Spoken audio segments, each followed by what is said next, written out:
verdad es que, como ya mencioné en una oportunidad, cuando tenemos tiempo de estar en la presencia del Señor, nos toma unos segundos estabilizarnos para poder entrar en lo que el Señor decirnos. Prefiero una iglesia que tenga libertad de expresar sus emociones, derramar su corazón delante de Dios, a una iglesia que no puede expresar la libertad que tiene de estar delante del Señor. Vamos a ver en esta noche un tema muy fuerte, hermano. Es para la iglesia en general y también para aquellos que nos van a ver a través de la internet.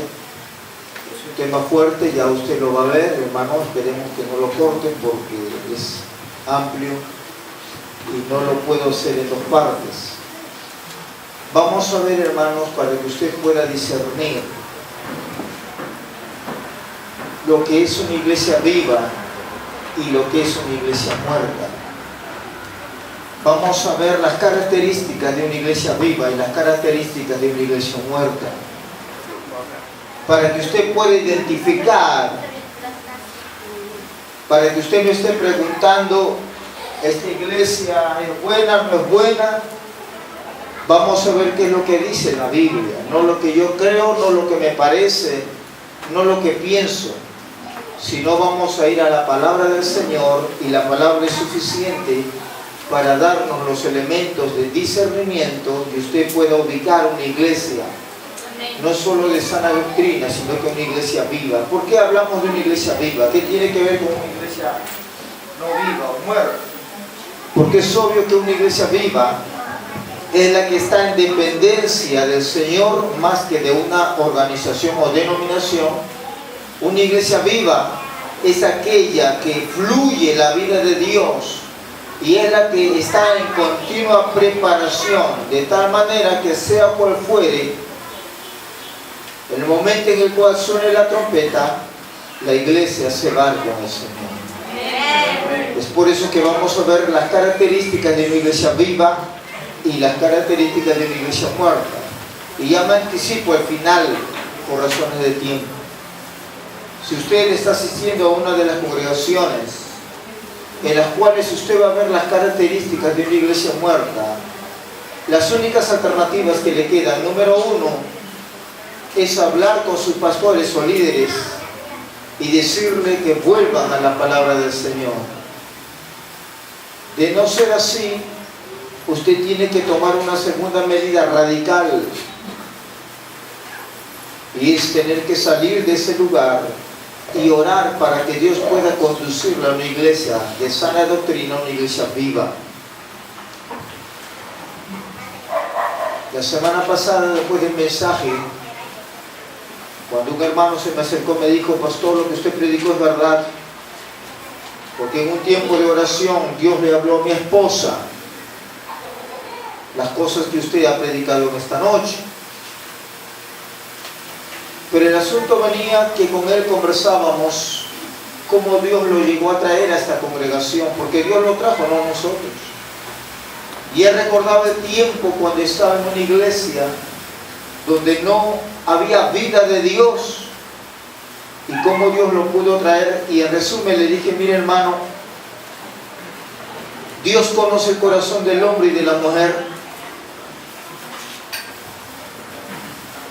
Bueno, le decía, hermano, Dios conoce el corazón del hombre y de la mujer que tiene hambre de Dios, que busca a Dios sinceramente. Y Dios no puede ser justo ni permanecer en santidad si viendo que hay ovejas descarriadas y que tienen sed y hambre de Dios, de su presencia, los puede conducir a una iglesia extraviada. Eso es imposible. Y es por eso que Dios, viendo el corazón de aquellos hombres y mujeres que tienen hambre y sed de Él, los conduce a pastos frescos y aguas limpias. Bendito sea su nombre. Y si usted está aquí, es porque Dios lo ha traído, no un predicador. Apocalipsis capítulo 3, versículo 1. Es el tema que en esta noche vamos a ver, un tema muy fuerte, y espero que el Señor pueda sacudir los cimientos de la iglesia en general. Y sé que como mucha palabra de Dios, muchos se gozarán en lo que Dios tiene que decirle, pero otros criticarán y maldecirán, así como usted lo está escuchando, esta palabra. ¿Por qué? Porque no tienen cabida en su corazón. Apocalipsis capítulo 3, versículo del 1 al 6, dice la palabra del Señor. No se olvide el mensaje en esta noche, se llama Iglesia Viva o Iglesia Muerta. Dice la bendita palabra del Señor: escribe el ángel de la iglesia en Sardis, el que tiene los 7 espíritus de Dios y las 7 estrellas, dice esto: yo conozco tus obras, que tienes nombre de que vives y estás muerto. Sé vigilante y afirma las otras cosas que están para morir, porque no he hallado tus obras perfectas delante de Dios. Acuérdate pues de lo que has recibido y oído, y guárdalo y arrepiéntete. Pues si no velas, vendré sobre ti como ladrón, y no sabrás a qué hora vendré sobre ti. Pero tienes unas pocas personas en Sardis que no han manchado sus vestiduras, y andarán conmigo en vestiduras blancas, porque son dignas. El que venciere será vestido de vestiduras blancas, y no borraré su nombre del libro de la vida, y confesaré su nombre delante de mi Padre y delante de sus ángeles. El que tiene oído, oiga lo que el Espíritu dice a las iglesias. Padre bueno, en cuya presencia venimos mediante la obra de Jesús, gracias. Gracias, gloria y honor, porque eres digno, Señor.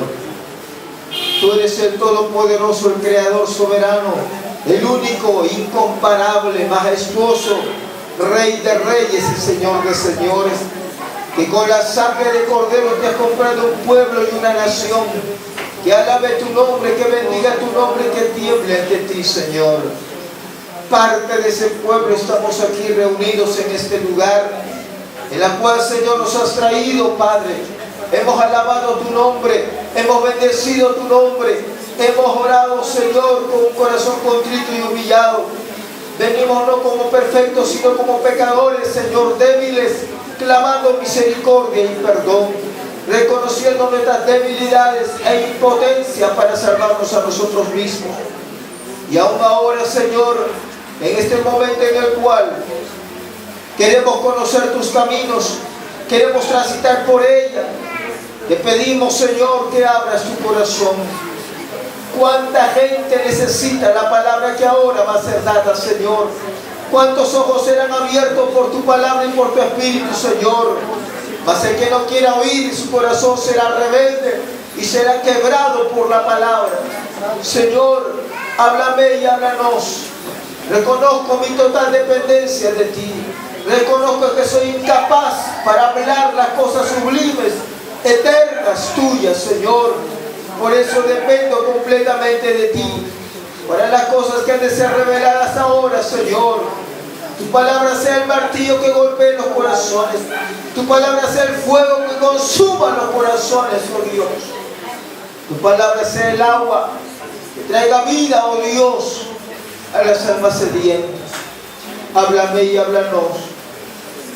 Te lo pedimos, lo suplicamos en el nombre de Jesús. Amén y amén. Aplaudan al Señor.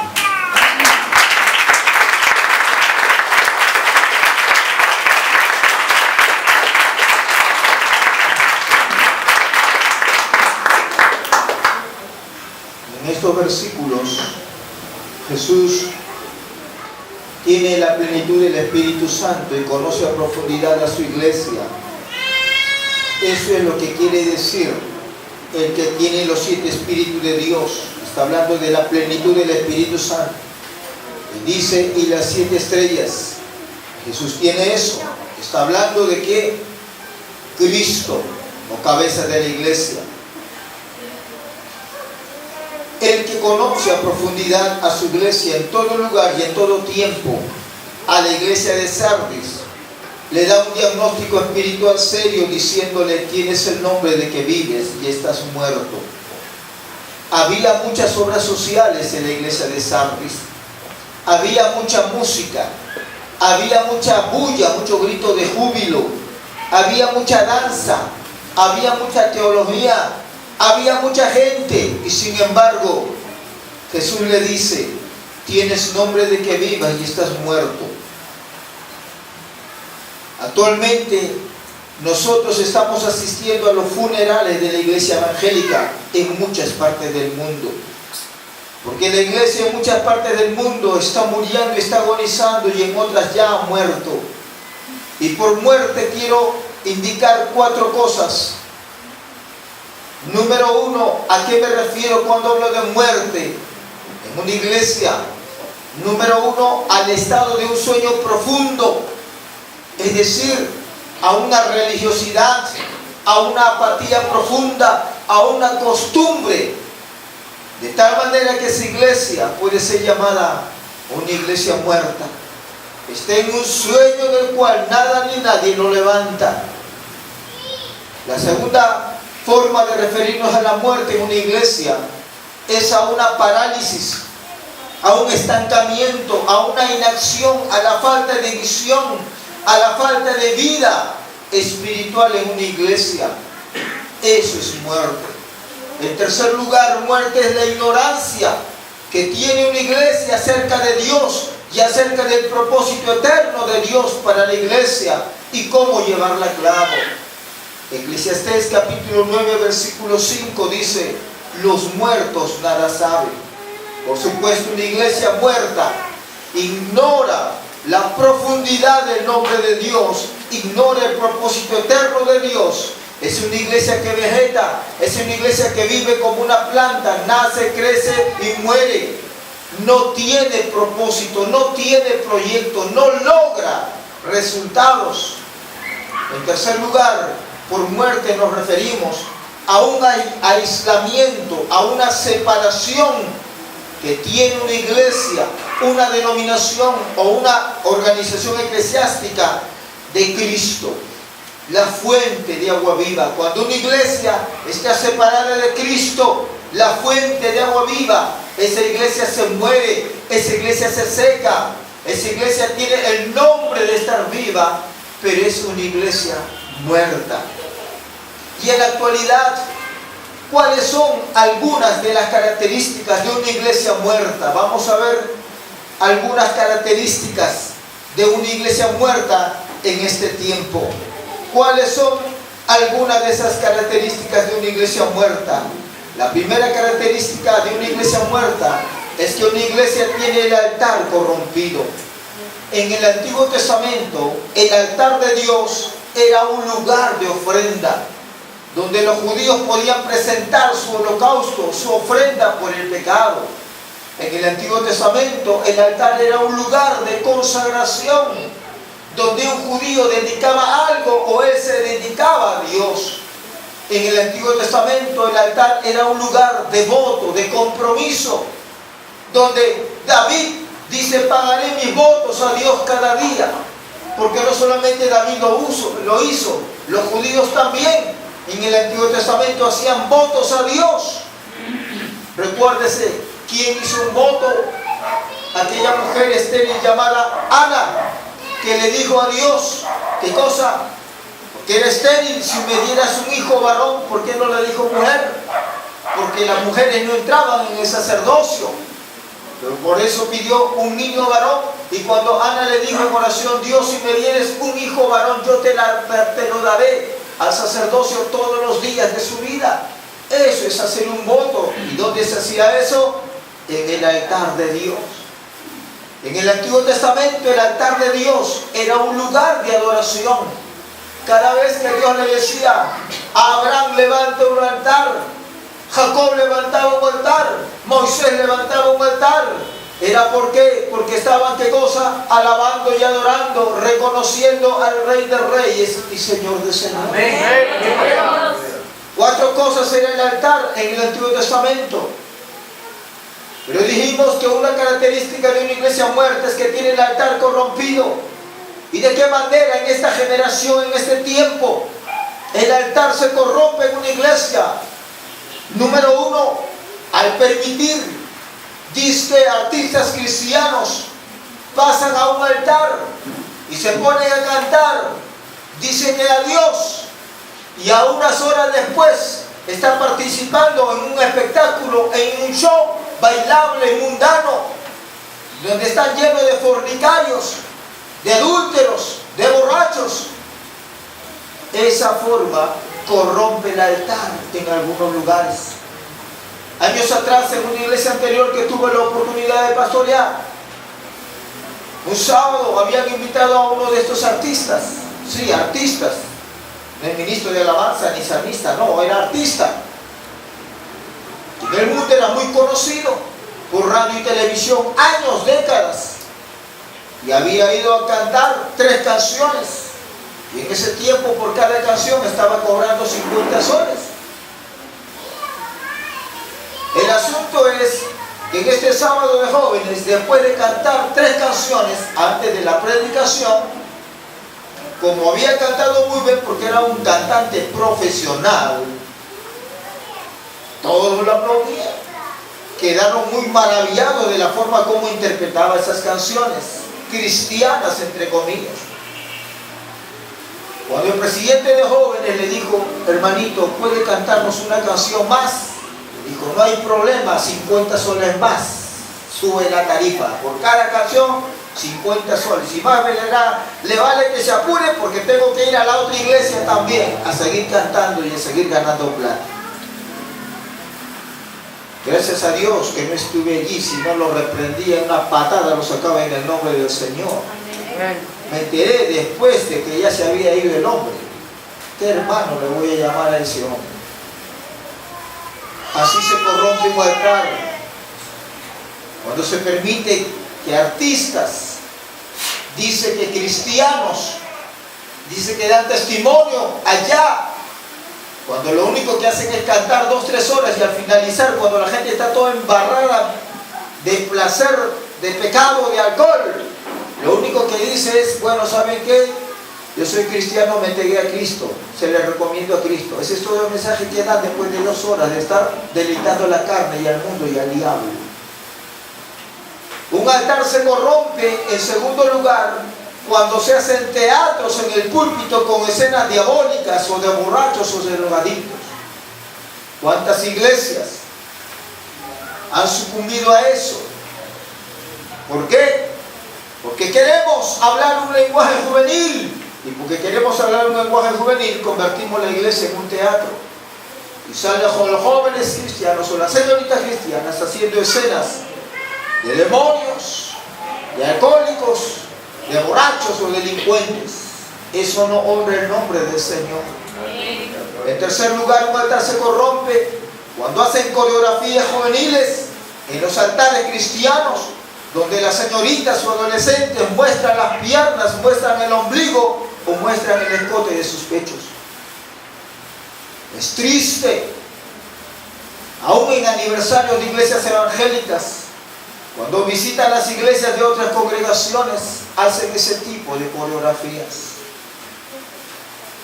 Gracias a Dios que en las iglesias donde Dios nos ha permitido ministrar, y aún la iglesia que estamos en este lugar, jamás hemos permitido ninguna coreografía de ese tipo, al menos mientras hemos estado nosotros. La iglesia exterior, después de que ya dejamos y están otros responsables, me llegué a enterar que sí permitieron en aniversario de la iglesia señoritas mostrando el ombligo, mostrando los muslos, las piernas en pleno altar, dizque alabando al Señor. Eso corrompe el altar. En cuarto lugar, un altar se corrompe cuando se apagan las luces.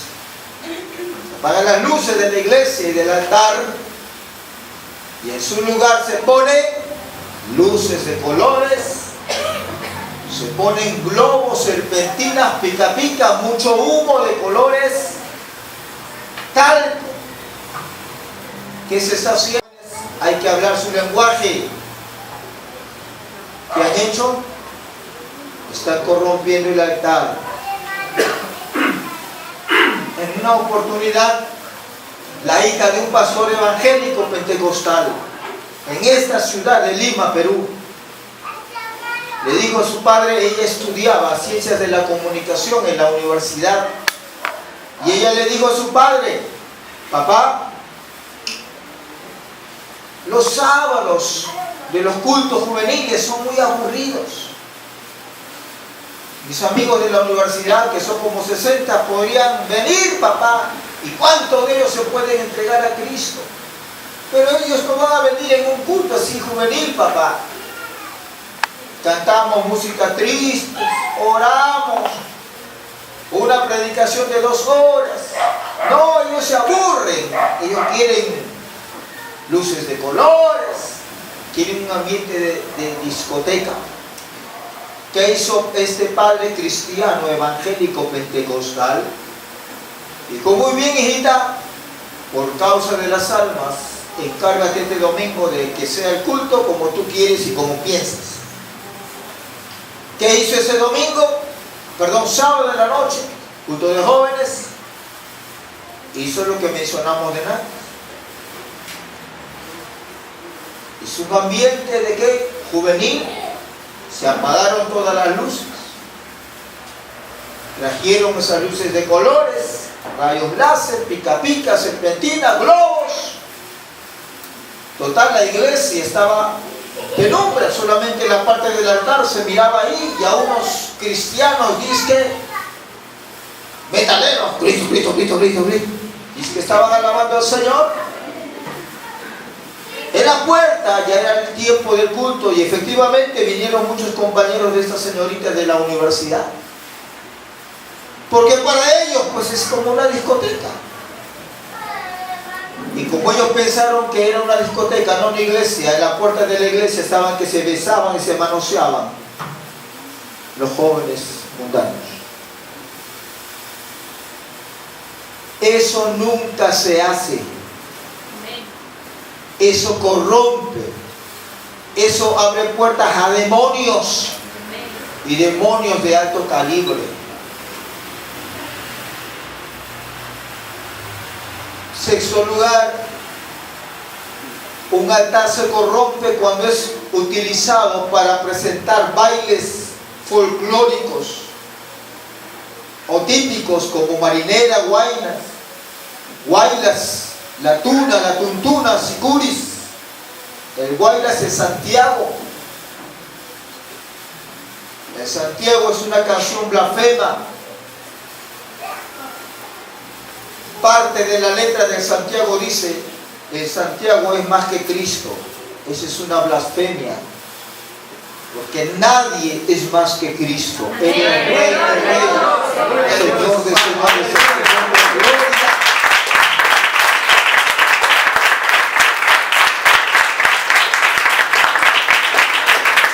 ¿Cuántas oportunidades en esta ciudad y en provincias, en congresos evangélicos de pastores, se han permitido este tipo de bailes?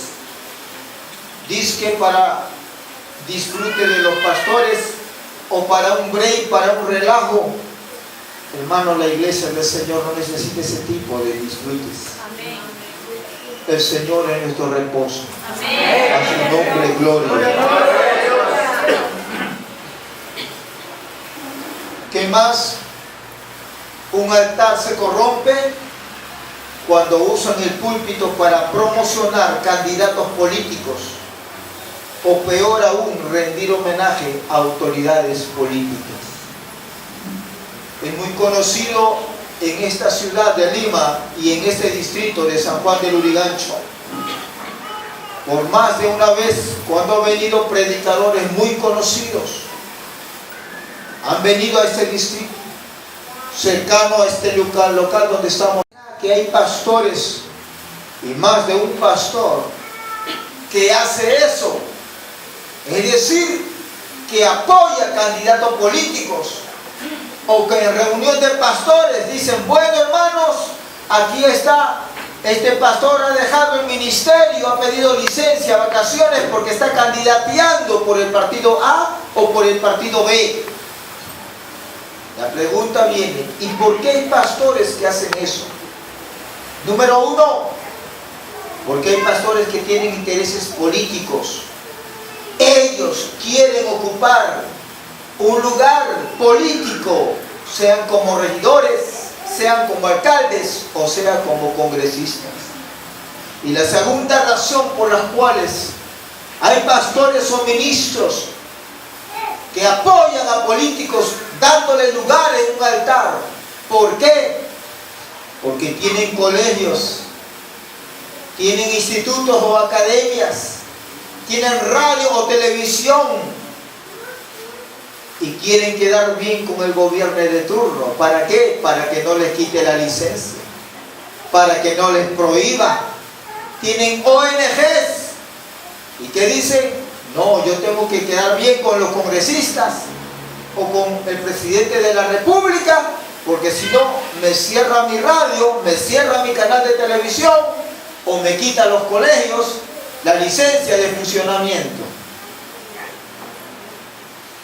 La iglesia en el Nuevo Testamento jamás tuvo esos favores de ningún gobierno en más de 300 años, 350 años aproximadamente. La iglesia del Nuevo Testamento no tuvo favores del gobierno.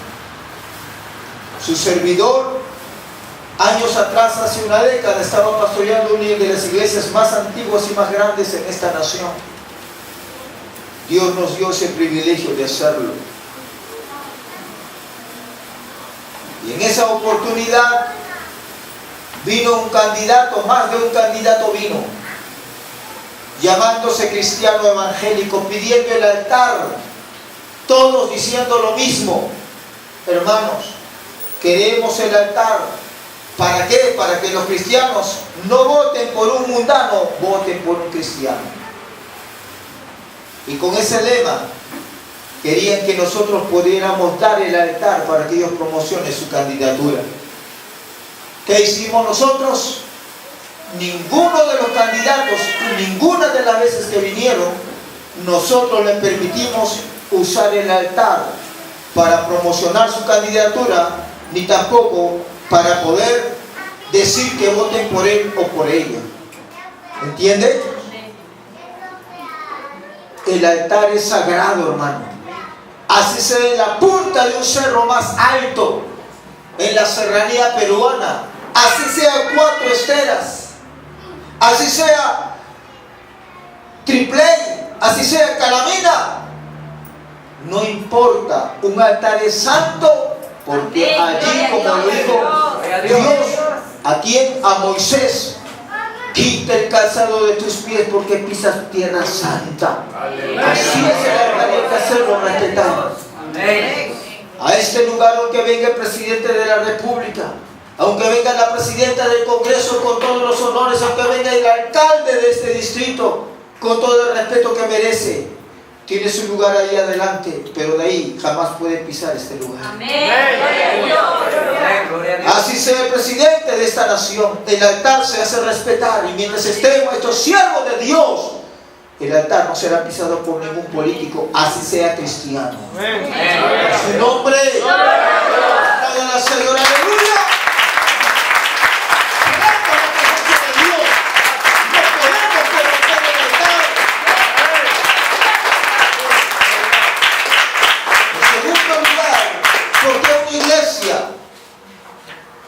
Se muere o está muerta.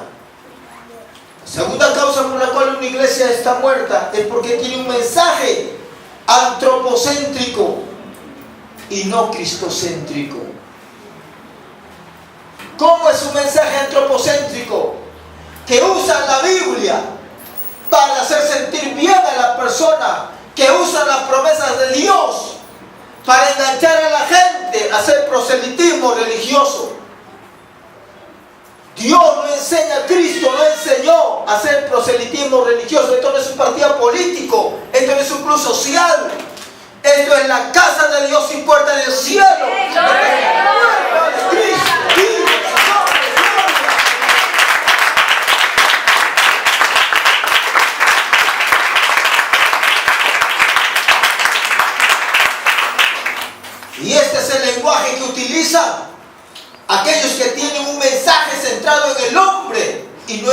Cristo. ¿De qué hablan? Éxito, fama, ganar, ser un campeón. Tú todo lo puedes. ¡Viva yo! Tú eres cabeza y tú eres cola. Ese es el lenguaje que están utilizando. Levanta la autoestima. ¿Qué dicen? Somos dioses. ¿Les conocido esas frases? Ese es el lenguaje de aquellos que predican un mensaje centrado en el hombre y no en Cristo, ni en la cruz de Cristo. Estos que hablan este mensaje centrado en el hombre nunca te hablan de humillación. No conocen la palabra humillación. Tampoco son humildes.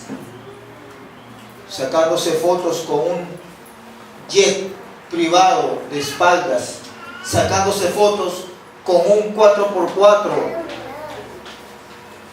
sacándose fotos con propiedades y edificios.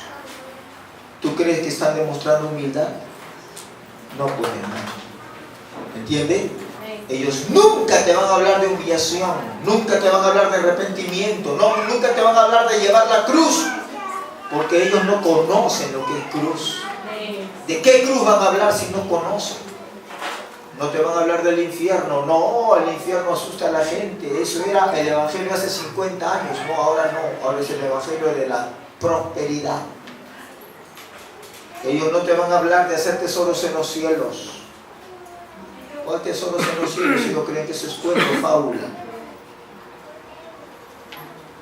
Ellos no te van a hablar de sumisión, sujeción y obediencia. Ellos no conocen eso. Mire lo que decía el apóstol Pablo, 1 Tesalonicenses capítulo 2, versículos 5 y 6.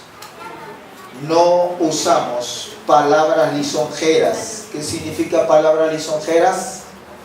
Aduladoras.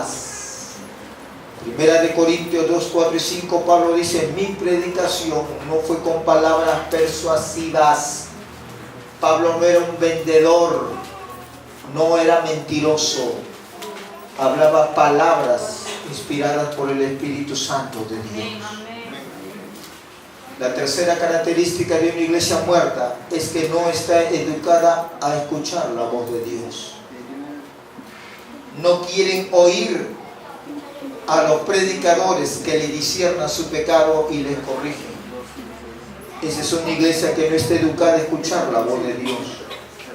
En una oportunidad, una de las iglesias numéricamente más grandes en esta nación, acá en la capital, a causa de que su servidor escribía en una revista pentecostal durante 10 años artículos de edificación, y habían visto los artículos que escribimos, me invitaron 3 días de conferencias, y habían conferencistas internacionales muy conocidos, y me habían invitado 3 días para dar conferencias.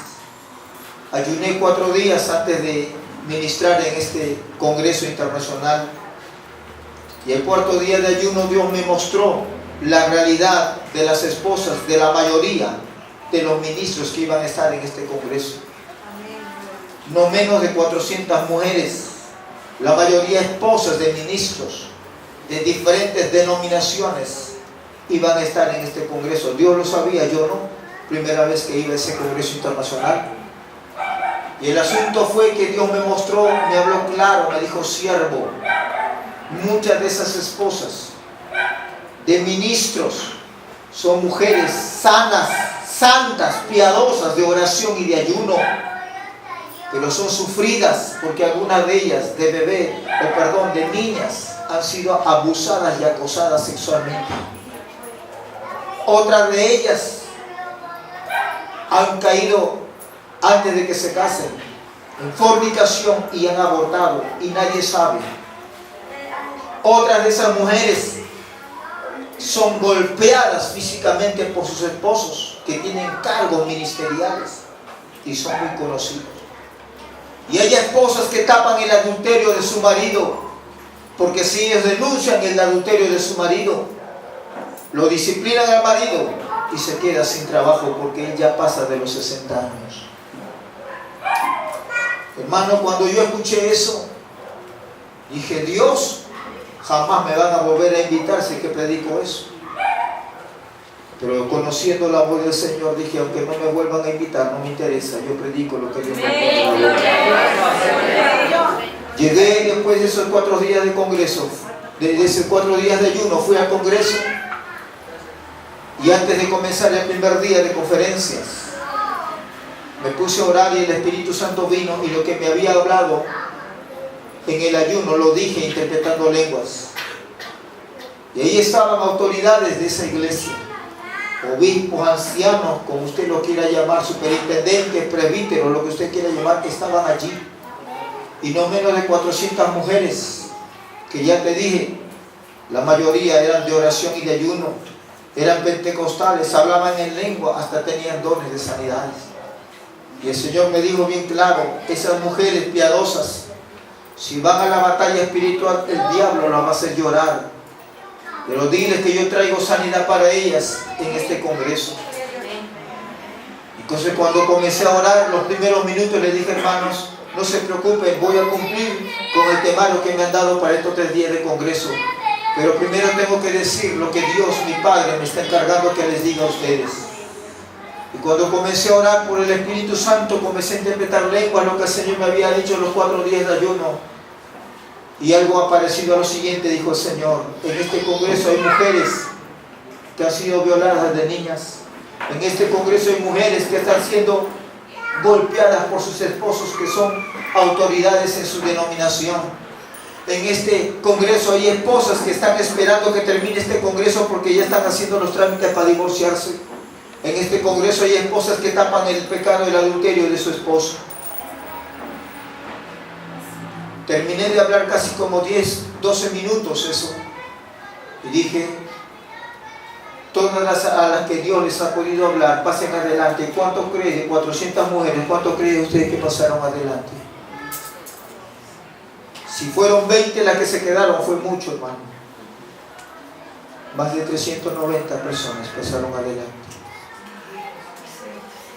Hermano, cuando comenzamos adelante a orar y a llorar y a clamar a Dios, hermano, suplicando misericordia, me quebranté y lloré, porque no crean usted, yo me siento mejor que nadie. No, hermano, yo también me solidarizo y lloro, derramo en mi corazón delante del Señor. Y comenzamos a llorar y a clamar. Y evidentemente era imposible imponer manos a 390 personas. Tenía que ser dirigida por Dios para imponer manos y ministrar a algunas personas específicas. Donde el Espíritu Santo me llevó a una mujer que gritaba en forma desesperada y el Espíritu me dijo claramente, ¿sabes por qué ella llora? Ella es una de las que cuando fue de niña de 8 años fue abusada sexualmente por su propio padre. Y el Señor nos dio palabra para consolarla a ella y le dijo, Señor, sana. Y es obvio que no le tenía que decir. El Señor me dice que fuiste violada, eso no se dice. El Señor nos da sabiduría y amor para ministrar ese corazón. Y Dios la sanó. Y así comenzamos a ministrar a otra mujer también que era toda una lágrima ahí. Me acerqué y puse mi mano sobre ella y el Espíritu Santo me dijo, ¿sabe por qué ella tiene una carga en su corazón? Porque ella ha abortado. Y el diablo le saca en cara cada vez que ella quiere interceder. El diablo le dice, tú eres una asesina homicida, no tienes perdón porque tú has abortado. Dile que su pecado ya ha sido cubierto por la sangre del Cordero y que yo no me acuerdo de su pecado. Hermano, fue tremendo lo que Dios hizo. Casi 1 hora Dios se glorificó. ¿Y qué tiene que ver con esta característica tercera de que una iglesia muerta es la que no está educada a escuchar la voz de Dios? Cuando terminé los 3 días de congreso, estoy hablando hace 10 años aproximadamente, 10 años, no 10 meses, jamás me volvieron a invitar a predicar. A pesar de que ese pastor ha sido mi profesor en el seminario bíblico, a pesar que es mi amigo y me conoce, jamás me volvió a invitar. Y cuando yo le dije a Dios, Señor, ¿por qué no me vuelve a invitar? Dios habla claro, hermano. Le dijo, esa iglesia no está educado a escuchar mi voz. Esa iglesia solamente quiere predicadores que le hablen bonito, que le digan lo que ellos quieren escuchar. Qué iglesia hermosa, qué iglesia grande, qué iglesia bonita, que le halaguen. No, yo no te he puesto para que tú vayas y adures a la gente. No, yo te he puesto para que tú confrontes y la iglesia los lleves al arrepentimiento. Una iglesia no está educada a escuchar la voz. En una oportunidad, estoy poniendo otro testimonio, había más de 30 autoridades de una denominación evangélica en este país. 30, digamos 30 regiones o como se llamen departamentos. Estaban reunidos en un lugar de retiro aquí en Lima y habían invitado a un predicador extranjero que tenía los dones del Espíritu Santo, muy piadoso, muy conocido. Lo habían invitado, santo, piadoso ese hombre. Cuando estaban esos 3 días de retiro, comenzó a ministrar la palabra. Y en un momento en el cual los 30 líderes de esta denominación evangélica pentecostal en este país se tomaron de la mano y comenzaron a orar. Este ministro tenía discernimiento y Dios comenzó a mostrarle los corazones de todos ellos. Y les dijo claramente cómo estaba su condición delante de Dios. Entonces este ministro extranjero se acercó a la autoridad máxima y le dijo: Dios me muestra corazones de sus siervos para que se arrepientan, pero necesito que usted me dé la autorización para decirles a cada uno su pecado y que se arrepientan. ¿Sabes qué dijo esta autoridad? ¡Qué desgracia! Dijo: no estamos preparados para eso. Si usted comienza a decirle a cada uno su pecado, se van a escandalizar y no vaya a ser que me voten a mí. Yo quiero seguir en el cargo. El ministro, lleno del Espíritu Santo, respetó la decisión que ese hombre un día va a tener que dar cuentas a Dios. Porque hay pecados que un ministro no puede cometer sin que Dios un día se lo vaya a sacar. Todos siguieron en su pecado, y así como fueron a ese retiro vacíos, vacíos salieron. ¡Qué diferente! Escuche bien, ¡qué diferente! Cuando en una oportunidad fuimos, y hago en plural porque fuimos un grupo de jóvenes de Lima a provincia, y algunos de los jóvenes que están allí, que están aquí, dan fe de lo que voy a dar, testimonio. Recuerdo que cuando fuimos a una provincia de este país, nos estaban esperando para su aniversario. Eran 3 días de aniversario. En esa parte de la sierra matan su toro, su vaca, y es su costumbre. Y los hermanos dejan su chacra, dejan su agua, dejan todo y se van a la enseñanza mañana, tarde, noche y trasnoche. ¿Por qué trasnoche? Porque es en vigilia. Y cuando es una altura de 3.800 metros, imagínate la vigilia, hermano. Terrible, frío. Y recuerdo que cuando llegamos ahí, su servidor era uno de los ministros de la palabra. Llegamos los jóvenes y ya había comenzado, porque la movilidad nos había demorado llegar a ese evento. Ya habían comenzado y ya estaban en pleno culto, esperándonos. Nosotros dejamos las maletas ahí y me hicieron pasar adelante. Saqué mi Biblia de la maleta, no hubo tiempo ni de cambiarnos nada, así nomás de frente al púlpito a predicar. Había más de 10 iglesias de diferentes denominaciones, todas evangélicas allí. Cuando agarro mi Biblia, como ustedes algunos ven, normalmente yo utilizo bosquejos, no predico de memoria, tengo mis apuntes, tengo mis notas. Entonces yo agarré mis notas, mi bosquejo, para poder predicar en ese aniversario. Y el Espíritu Santo me estaba pasando desde la puerta hasta adelante donde estaba el púlpito, y yo luchaba en mi corazón, decía: Señor, pero yo nunca he hecho eso. Vas a predicar lo que yo te pongo, no lo que tú tienes escrito. Eso predica después. Ahora vas a hablar lo que yo te pongo. Pasé adelante, me senté ahí junto donde estaban los demás pastores, invitados. hermanos, hermanas, todo. Y en eso me dicen, bueno, está el pastor, vamos a escuchar lo que Dios tiene que decir. Leí la Biblia, me puse a orar, después de haber leído la Biblia. Tomaron asiento y el Espíritu Santo vino sobre mí. No recuerdo todas las palabras, pero algo así fue lo siguiente. Dijo, el Señor dice que en este lugar hay un pastor que está en adulterio. Su esposa lo sabe y no quiere denunciarlo. En este lugar dice el Señor que hay un pastor. Escuchen, el mensaje es para pastores. El Señor dice en este lugar que hay un pastor que su hijito cuando está enfermo no lo lleva a la posta, no ora, lo llevaba al brujo.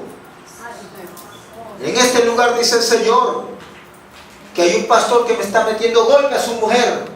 Y comencé a mencionar por lo menos de 9 pastores así. Termino de hablar y 9 pastores estaban adelante de rodillas en el altar. No era muy alto, estaba casi al ras del suelo. Entonces cuando terminé, los 9 pastores estaban allí. Terminé de hablar, el primero me quita el micro y dice, yo soy ese pastor que está en adulterio. Le quita el micro al otro, yo soy ese pastor que mi hijito cuando estaba enfermo lo llevaba al brujo. Miren, en su mano tiene guayruro mi hijito para que no lo jeren. Quita el otro y los 9 pastores confesaron públicamente su pecado. Dije, Dios mío, se me cae el ministerio, jamás me van a volver a invitar ahora. Cuando informen a Lima que lo que ha pasado es un escándalo, como un ministro delante de sus ovejas, y no solamente sus ovejas, en un aniversario donde hay más de 10 iglesias de diferentes denominaciones, están viendo lo que está pasando. Pues, Señor, yo estaba confundido, nunca me había pasado eso en toda mi vida de ministro. Pero Dios sabe lo que hace. Amén. Nos arrodillamos y comenzamos a llorar a grito vivo. Después de media hora, ese lugar no era así como esto, lo setan. Era barro. Y todos cuando se levantaron su carita estaban como comando, lleno de barro. Pero eso no interesa. Habían derramado su corazón delante del Señor. ¿Dónde están esos ministros que aceptaron su pecado y se arrepintieron y Dios los liberó? Hoy soy superintendentes de su denominación en toda una región con más de 60 iglesias.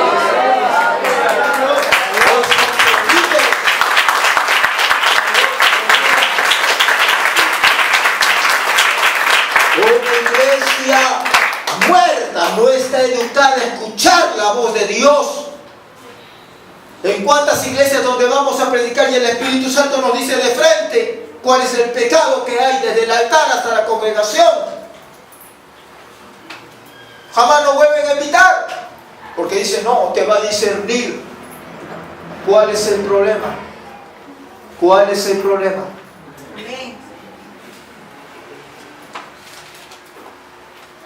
La cuarta característica de una iglesia muerta es que han reemplazado la presencia de Dios, han reemplazado la presencia de Cristo por programas cargados de actividades religiosas que no tienen ningún valor espiritual.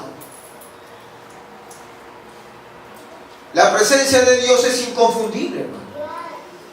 ¿Está o no está en la iglesia? ¿Está o no está en la vida de un creyente? La presencia de Dios fluye de su trono hacia la iglesia, hacia el creyente o hacia el cuerpo pastoral. En una iglesia muerta no hay presencia de Dios. Escuchen bien, la presencia de Dios no viene por cantar y saltar mucho, ni por dar gritos de júbilo, ni remolinear. Viene por corazones limpios, llenos de temor de Dios y de obediencia, llenos de la palabra, llenos de fe, llenos del Espíritu Santo. La quinta característica de una iglesia muerta es que es una iglesia materialista y consumista. Es avara, es codiciosa. La iglesia que es materialista y consumista, tiene como lema lo siguiente: bendecidos, prosperados y en victoria aquí en la tierra. Porque eso no dice Efesios capítulo 1, versículo 3, donde Pablo dice: bendito sea el Dios y Padre de nuestro Señor Jesucristo, que nos bendijo con toda bendición espiritual en los lugares celestiales en Cristo. Gloria al Señor, aleluya. Dios nos ha bendecido. Tenemos herencia.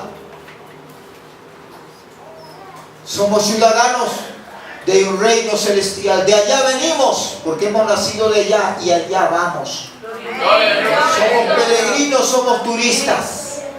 Nada llevaremos, ni un título universitario, ni un grado académico, ni la llanta de un mototaxi o de un automóvil vamos a llevar. ¿Entiende?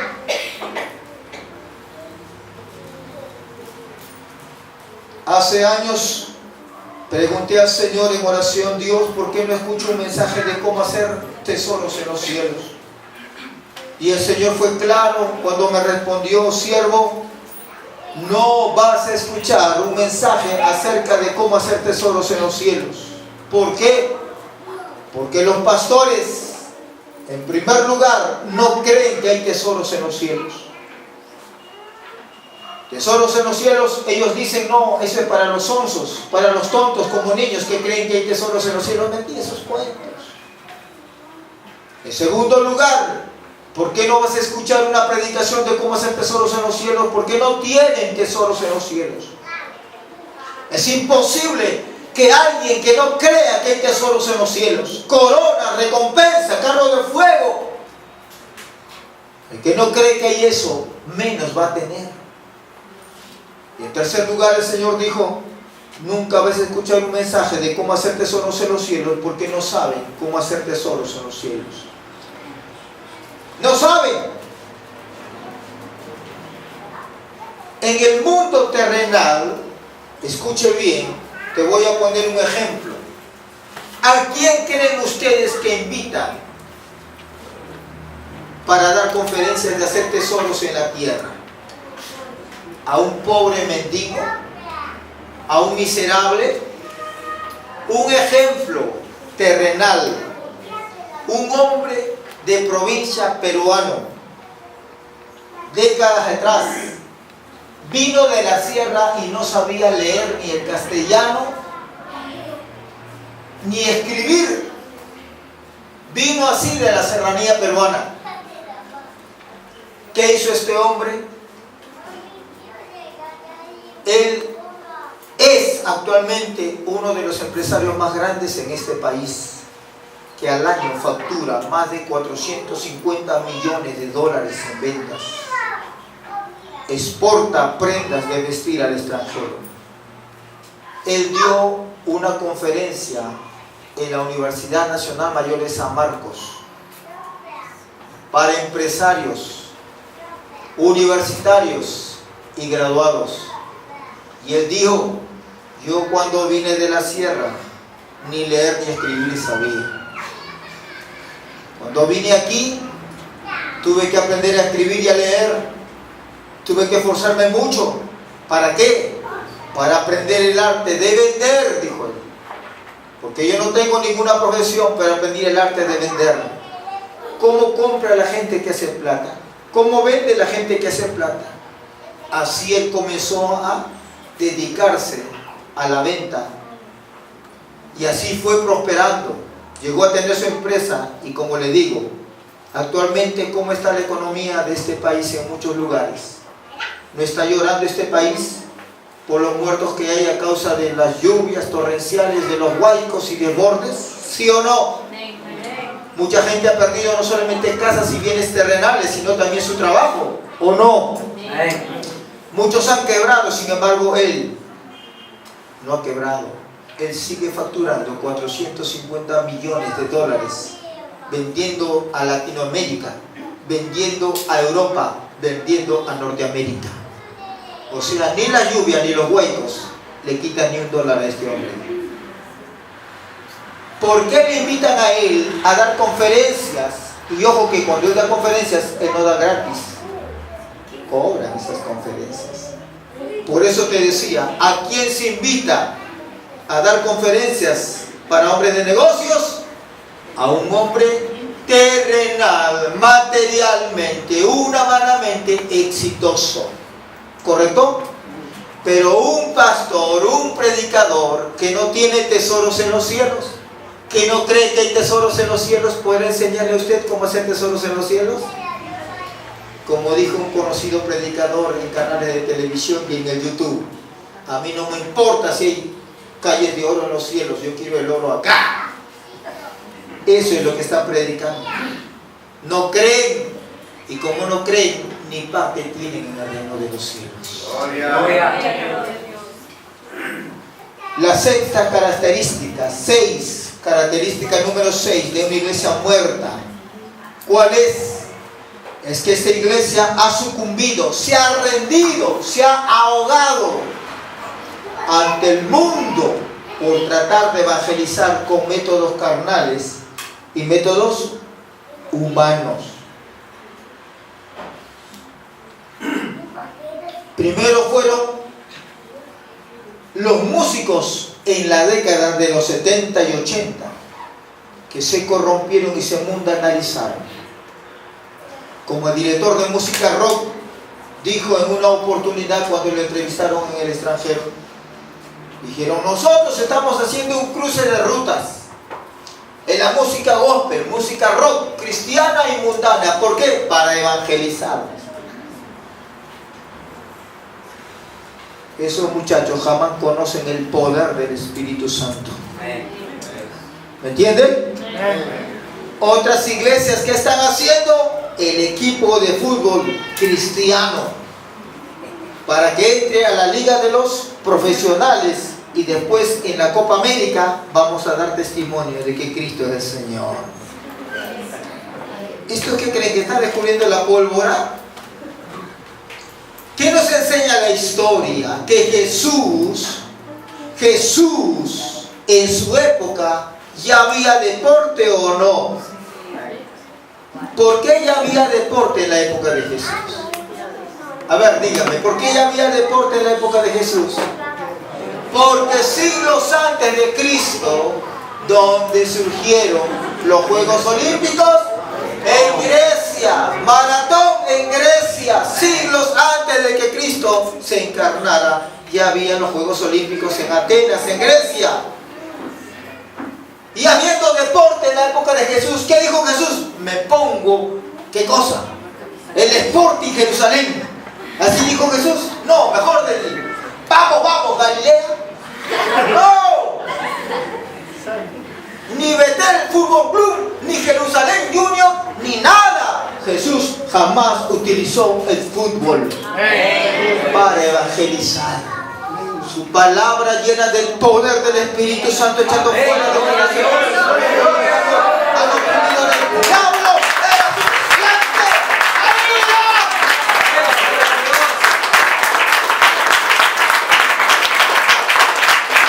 Las iglesias queriendo evangelizar, utilizando métodos mundanos, carnales, y si pudieran al mismo diablo utilizando para evangelizar. ¿Por qué? Porque no conocen al Espíritu Santo de Dios. Ha reemplazado la obra, el ministerio del Espíritu Santo. ¿Para qué? Para que la gente pueda venir a Cristo.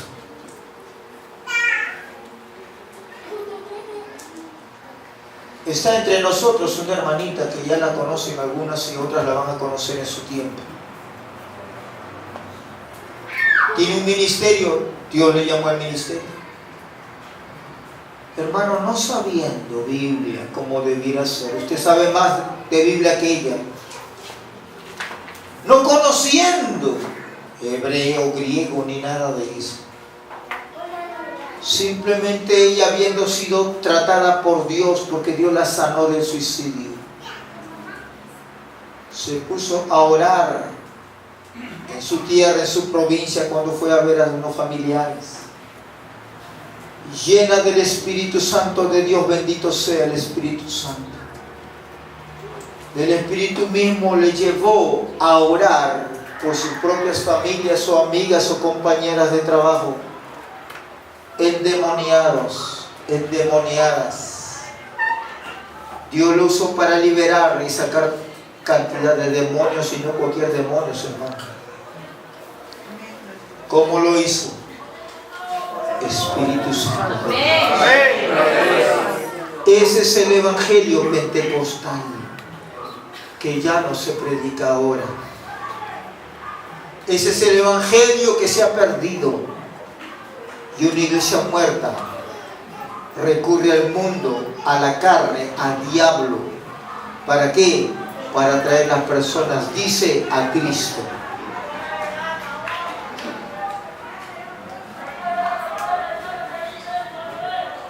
Muy conocido es el caso, hermano, de un predicador argentino en este país.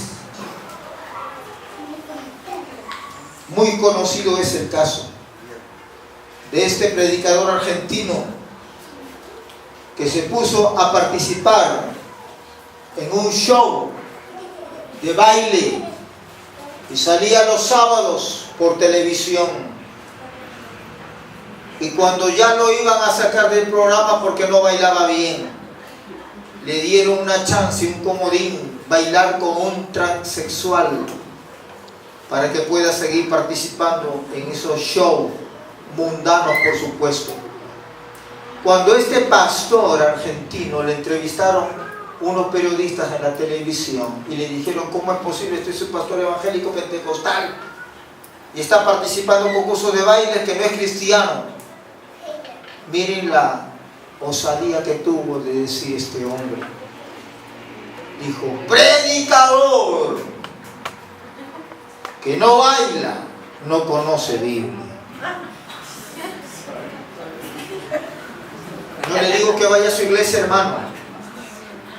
No le digo que vaya a su iglesia.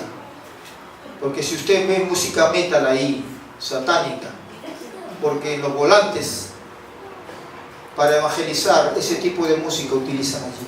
Y usted no me va a decir que ese es el Espíritu Santo. Otro predicador argentino en este país,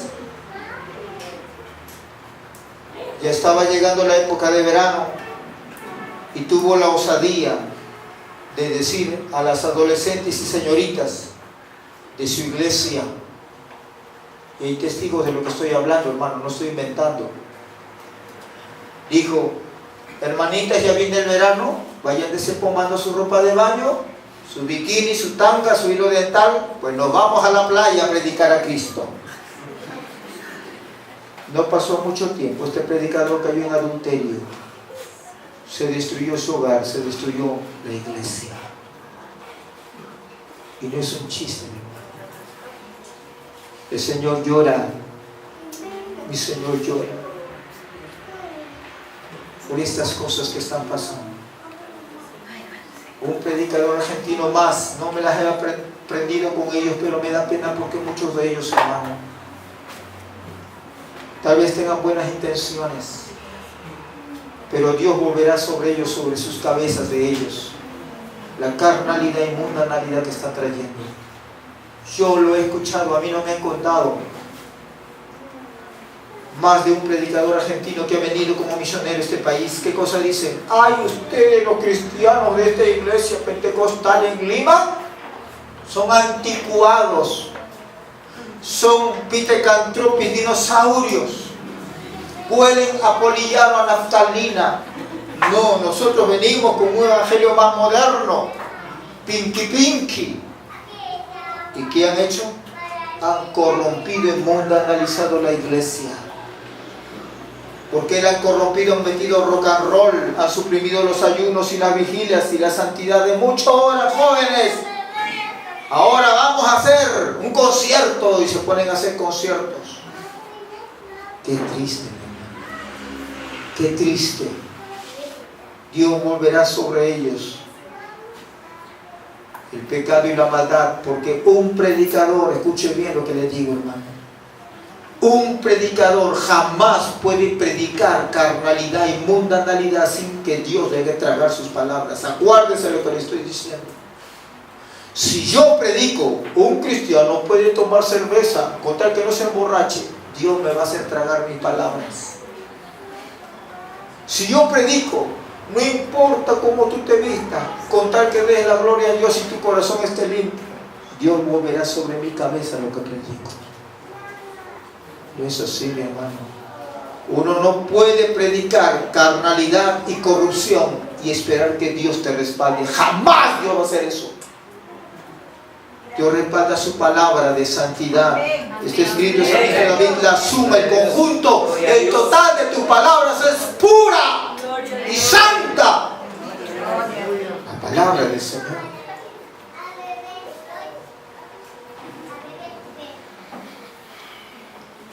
Pasemos rápidamente ahora a ver algunas características de una iglesia viva. Ya hemos visto bastante de la iglesia muerta. Pastor, ¿y cómo es una iglesia viva? Veamos ahora, para no terminar deprimidos de ver tanta inmundicia.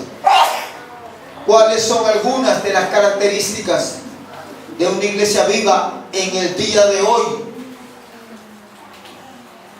Primera de Corintios capítulo 2, versículo del 1 al 5.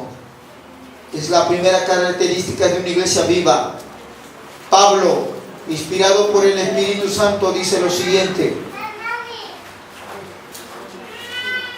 así que, hermanos, cuando fui a vosotros para anunciaros el testimonio de Dios, no fui con excelencia de palabras o de sabiduría, pues me propuse no saber entre vosotros cosa alguna sino a Jesucristo y a este crucificado. Y estuve entre vosotros con debilidad y mucho temor y temblor, y ni mi palabra y ni mi predicación fue con palabras persuasivas de humana sabiduría, sino con demostración del Espíritu y de poder, para que vuestra fe no esté fundada en la sabiduría de los hombres, sino en el poder de Dios. La primera característica de una iglesia viva es que el mensaje que predica es 100% cristocéntrico y cruzcéntrico.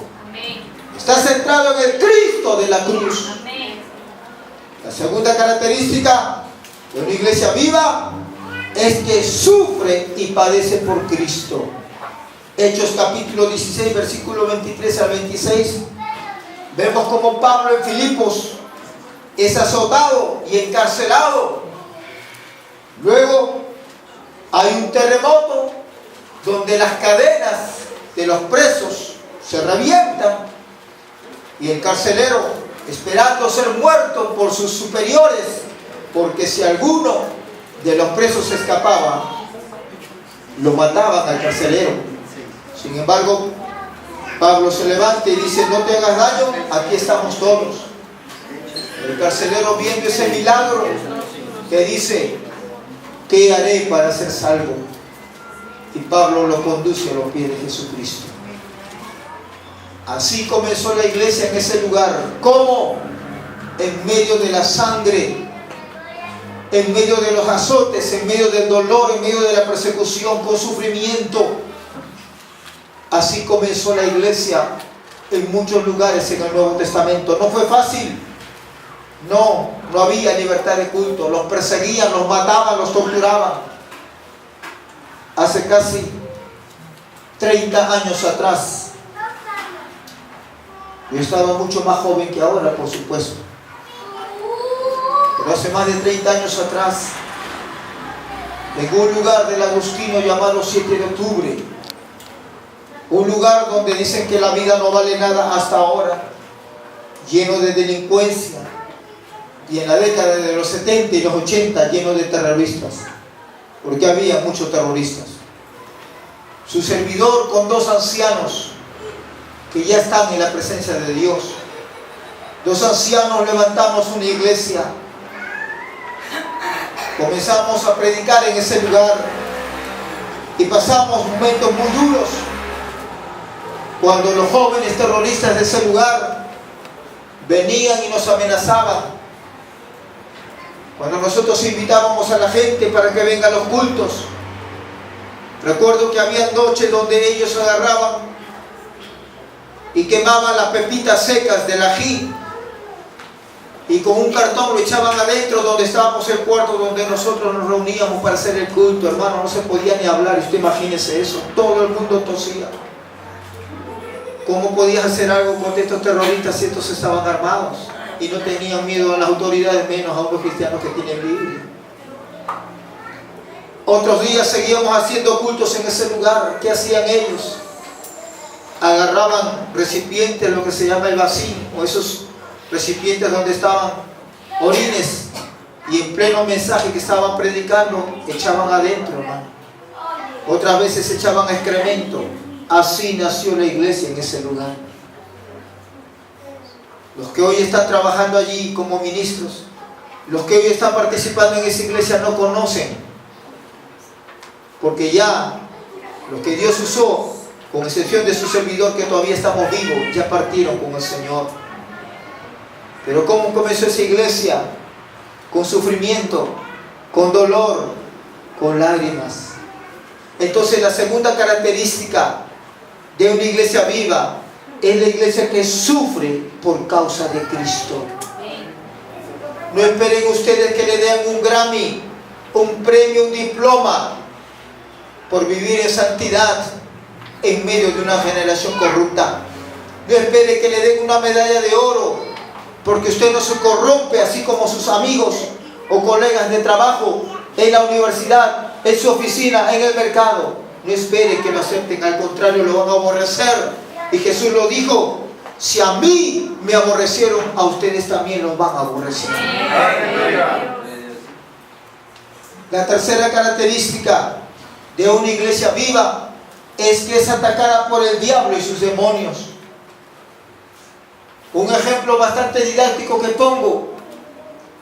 ¿Qué cosa es? En muchos lugares de la sierra donde vamos, la sierra peruana, hay lugares donde los hermanos nos dicen: pastor, sí, venga a comer esta carne que está aquí, porque esta es para los siervos de Dios. ¿Y por qué la otra carne no es para los siervos de Dios? No, pastor, esa carne enferma, esa mula, ese caballo, lo disecamos y lo mandamos a Lima. Eso no coma, pastor, esa carne enferma. Esta carne está para los siervos del Señor. Los mismos hermanos haciendo eso, imagínense. Estoy diciendo lo que me han dicho, hermano. Los mismos cristianos me dicen: pastor, esa mula, caballo ya enfermo, lo disecamos, lo mandamos a Lima como charqui y chalón. Para los siervos de Dios es esta carne fresca, pastor. Come esta carne.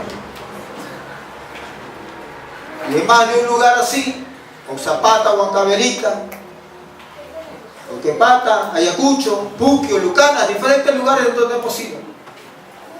Pastor, miren, estas papitas, unas papitas así, hermano, parecen chapa de gaseosa. Papitas así. ¿Qué le va a pelar a usted? Pues ya no queda nada. Y dice: pastor, un cerro de papitas sancochadas. Sírvase, pastor, estas son papas para los siervos del Señor. Y todas las papas, todas tienen el sello de garantía. ¿Cuál es? Un gusano las ha atravesado. Algunos están con el gusano dentro, otros ya queda la huella, la evidencia. Y dicen: pastor, esa papa que usted come en Lima, de 1 kilo, de medio kilo, están llenos de fertilizantes, pastor. Y es cierto. Por más que usted sancoche esa papa, sigue oliendo, disculpe la palabra, apesta a fertilizante. Y eso es dañino, por si acaso. ¿No cree que es gratuito? ¿Entienden? Mi tío, que ya está con el Señor, tenía una obra en Guarochirí. Y de esa tierra manda por camionadas a Lima manzanas.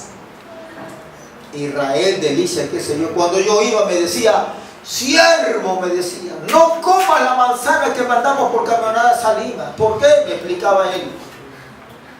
Apenas echamos la semilla, le fumigamos.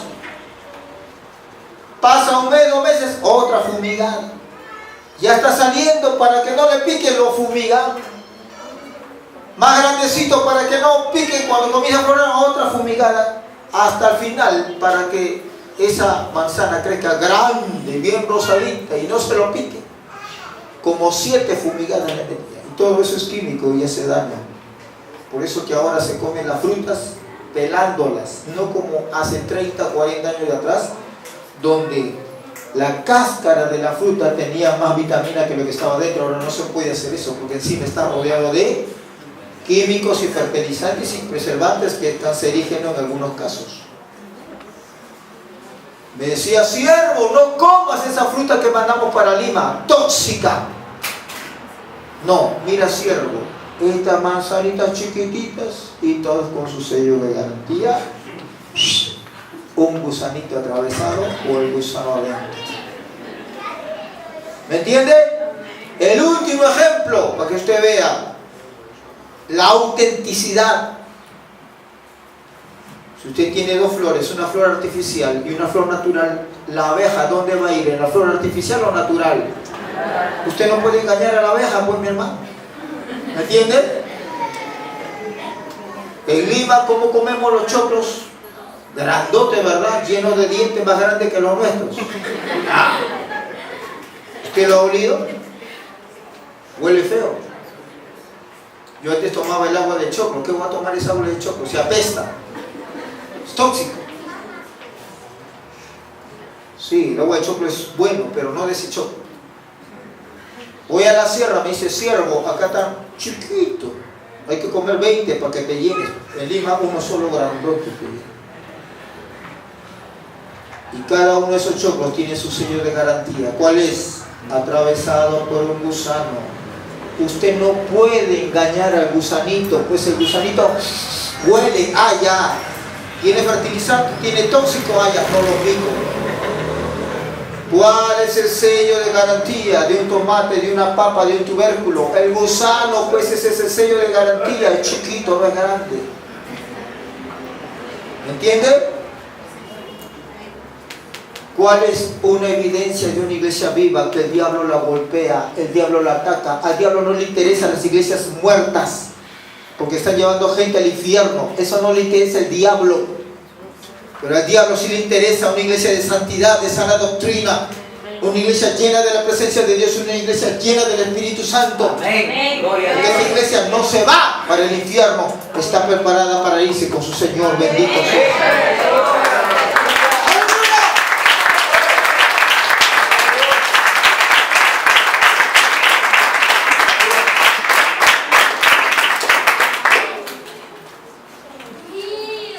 Cuarta característica de una iglesia viva.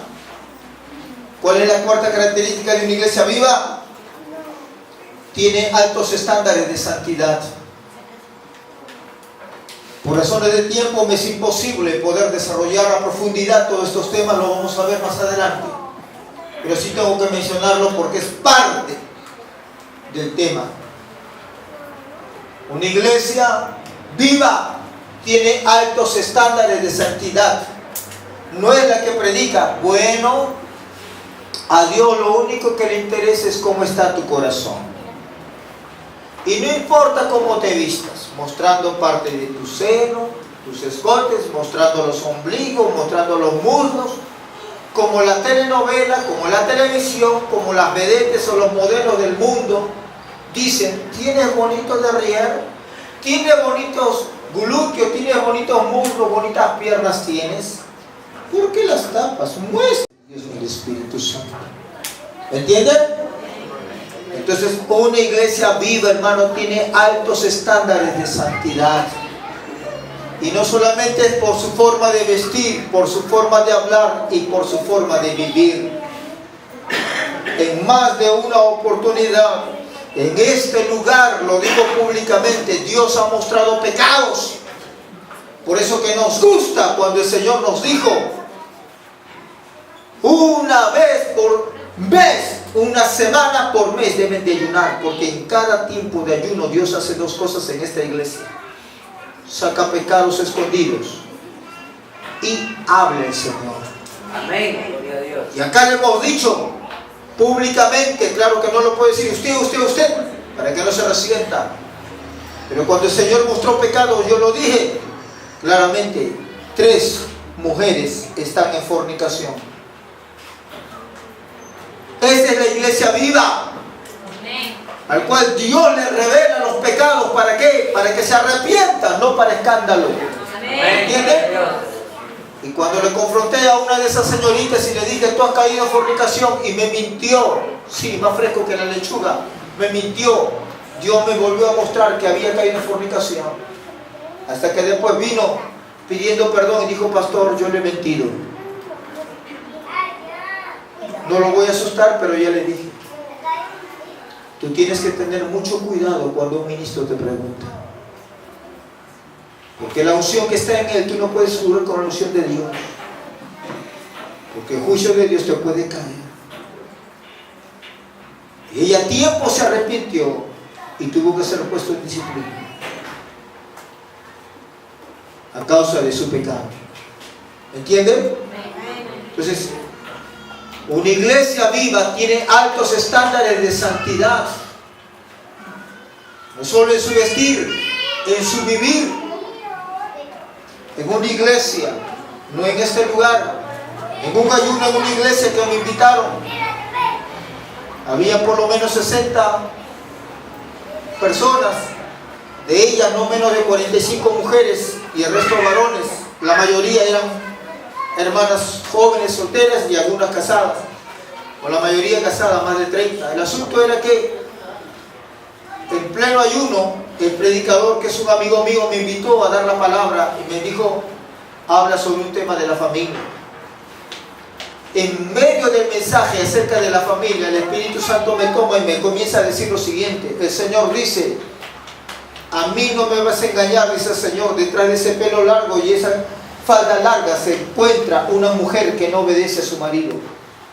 A mí no me vas a engañar, dice el Señor, que detrás de ese pelo largo y esa falda larga hay una mujer que no cumple con su función conyugal con su marido.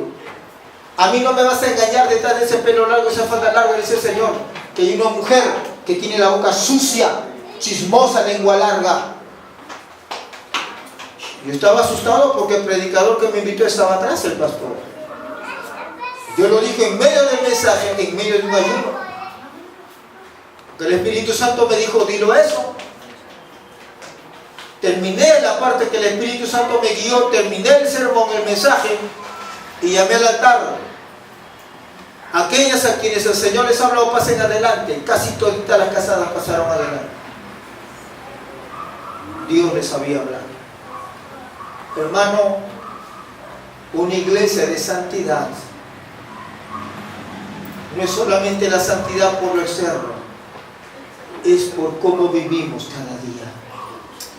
Ahí donde nadie te ve, no está tu pastor, no está el diácono, no está una hermana para que te diga, hermano, ¿cómo te estás burlando de fulano? Hermano, ¿cómo te estás haciendo un chiste colorado? Hermano, ¿cómo estás mentando la madre, lisuras, hablando obscenidades? Donde no hay nadie, el Señor está contigo. Y ahí también va la santidad. Otra característica, la quinta característica de una iglesia viva, es una iglesia que está educada, entrenada a escuchar la voz de Dios. No teme ser confrontado con su pecado. 20 años atrás, más de 20 años atrás, cuando estaba preparándome para ser pastor en un seminario después de haber terminado mi carrera universitaria, el Señor me dijo algo que en el tiempo mis ojos lo han visto. Me dijo, siervo, yo te voy a mostrar el corazón de mis siervos, pero no hagan lo que ellos hacen y no prediquen lo que ellos predican. Yo, que recién estaba comenzando en el ministerio, tuve una turbación y confusión, porque se supone que si yo soy recién un principiante, a quien debo de aprender son los antiguos, mis maestros del seminario bíblico, del instituto bíblico. ¿Cómo el Señor me puede haber dicho, yo te voy a mostrar el corazón, pero no hagas lo que ellos hacen, no prediques lo que ellos predican? Si para mí estaba bien lo que hacían y lo que predicaban.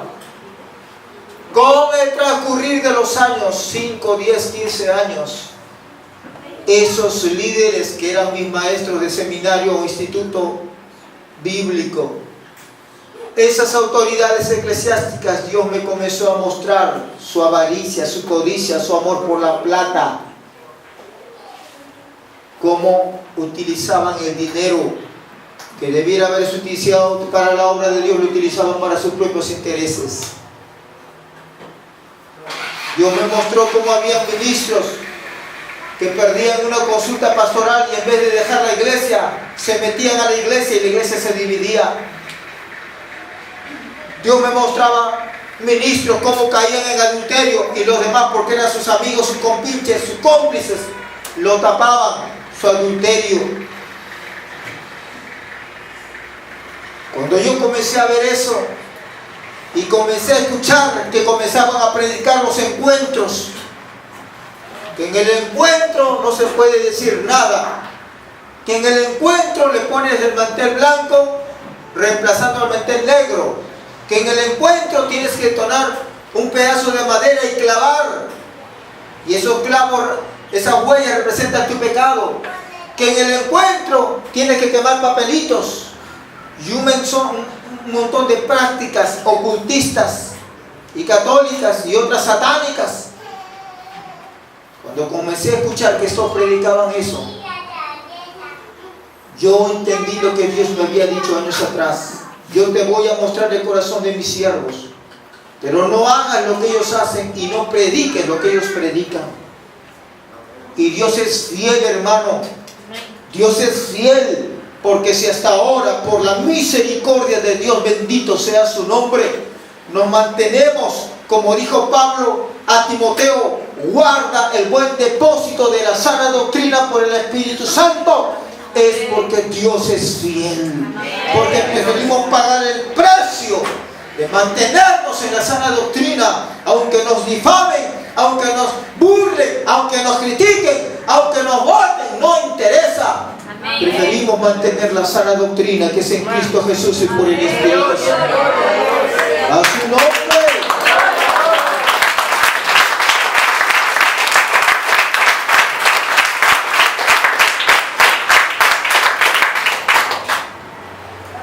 Sexta característica de una iglesia viva es que tiene la carga de Dios por las almas que van sin salvación.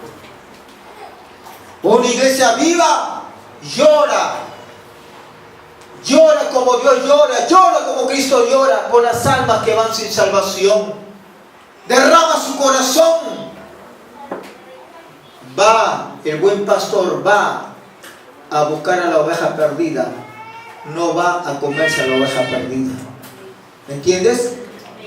El buen pastor, ¿qué hace con la oveja? La cura, la lava, la alimenta, la lleva a pastos frescos y aguas limpias. ¿Entienden? Eso es lo que hace el buen pastor. Pero el mal pastor se traga a la oveja, se la come. ¿Entienden? No solamente le quita la lana, se la traga, se la come con zapato y todo. Una iglesia viva tiene la carga de Dios por las almas que van sin salvación. Por eso que nosotros oramos y ayunamos por las almas que van sin salvación. Por eso que no medimos esfuerzos en tener que ir mensualmente o quincenalmente, donde sea, para llevar la palabra del Señor. Qué diferente aquel pastor en una iglesia pentecostal aquí en Lima, Perú, donde trajo la moda de los encuentros y quería imponer los encuentros en esa iglesia. Y cuando los hermanitos dijeron no, ya hemos visto los videos que esos encuentros son diabólicos y satánicos, no lo vamos a recibir. ¿Qué hizo ese pastor? Si no van a hacer encuentros en esta iglesia, entonces cerramos la iglesia, como si fuese ¿qué cosa? Un negocio, un mercado, una chácara. Y lo cerró a la iglesia. Semanas después, esos hermanitos vinieron a esta iglesia y dijeron, pastor, mire lo que han hecho. No estuvimos de acuerdo con hacer encuentros y han cerrado la iglesia, se han llevado la banca, se han llevado el teclado, se han llevado todo, pastor. No nos han dejado nada, porque nosotros no estuvimos de acuerdo en hacer encuentros como ellos lo están haciendo. Ese no es un pastor, hermano. Ese es un chacal. Y Dios le va a pedir cuentas por cada una de esas almas. Uno no puede cerrar una iglesia, jamás puede cerrar una iglesia. Algo que aprendí en mis primeros años de ministerio, y aunque era soltero todavía, pero me ha quedado muy dentro del corazón. Nunca, como ministro de Dios, nunca abandones una iglesia. Nunca abandones un rebaño. Así estén en el extranjero o en las provincias, nunca lo abandones un rebaño, porque Dios te lo va a pedir cuentas. Nunca abandones una esposa, por más que esté viejita, enferma o fea, por la ley de la vida. No hagas eso. Nunca abandones a tus hijitos o hijitas cuando el Señor te las dé. Por más que no sean ángeles, por más que no sean santos, por más que no se te obedezcan, o por más que sean enfermitos, nunca abandones tus hijos. 3 cosas nunca debe de hacer un ministro. Nunca se abandona una iglesia, nunca se abandona una esposa, nunca se abandona a los hijos que el Señor nos ha querido dar. Y como un pastor puede decir, cerramos esta iglesia, porque no hacen encuentro como nosotros, no están con la visión, estos son rebeldes. Hermano, eso es lo que ha pasado en muchos lugares. Séptima característica, la voy a terminar, no se preocupen, de una iglesia viva, es que es una iglesia de ayuno y de oración. Lo hemos dicho, hermano, y lo repetiré. La iglesia del Nuevo Testamento era una iglesia de ayuno y de oración. Pablo y los apóstoles eran de oración, oraban no menos de 4 horas diarias. Así es que si en este tiempo hay algún predicador que diga yo oro más que todos 8 horas diarias, ha quedado chiquito, porque ya eso lo hicieron en el Nuevo Testamento. La iglesia del Nuevo Testamento oraba a las 6 de la mañana, oraba a las 9 de la mañana, oraba a mediodía, 3 de la tarde, 6 de la tarde comenzaban la vigilia, que dividían la noche en 4 vigilias, primera, segunda, tercera y cuarta vigilia. La iglesia del Nuevo Testamento era una iglesia de oración y era una iglesia llena del Espíritu Santo. Era una iglesia viva, es una iglesia de ayuno y de oración. Desde el año pasado hemos comenzado a ayunar acá, una vez por mes, no por capricho mío ni del cuerpo pastoral, no por modas. En un tiempo de ayuno que estuvimos los 4 pastores aquí, el Señor nos dijo claramente eso. ¿Cuántos meses tiene el año? 12 meses, Señor. Si 12 meses tiene el año, entonces debe de haber 12 semanas de ayuno, una semana de ayuno por mes. ¿Por qué, Señor, tanto ayuno? El Señor dijo claro, escuchen bien, y a todos los que nos pueden ver a través del internet.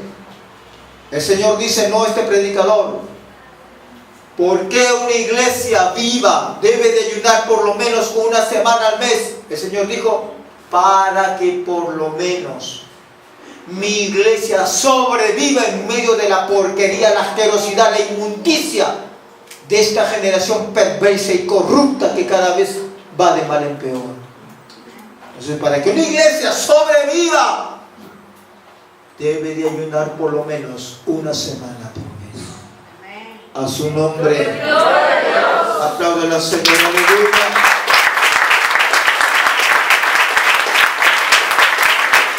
La última característica de una iglesia viva la encontramos en 2 Corintios capítulo 4, versículo 18. Bendito sea el Dios y Padre eterno. 2 Corintios capítulo 4 versículo 18 dice la palabra del Señor, no mirando la característica de una iglesia viva, es que es una iglesia que tiene la mirada puesta en los cielos. La iglesia no es utópica,